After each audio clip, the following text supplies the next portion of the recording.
chestu. Ko će to biti? To, kako sam srećan.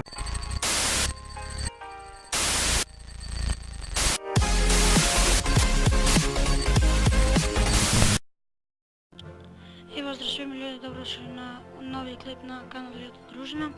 Ja sam Leke i otvaramo Magical Chest. 960 golda, 7 knighta, 20 becova, 46 mini horde, bowler, konačno bowler, 19 musketira. To biće legendarno u Magical Chestu. Ko će to biti? To, kako sam srećan. Idemo. Miner na level 2, može, miner na level 2, legendarno u Magical Chestu. To je bilo to što se tiče ovog klipa, nadam se da ste uživali. Ostavite like, share i subscribe. Pozdrav.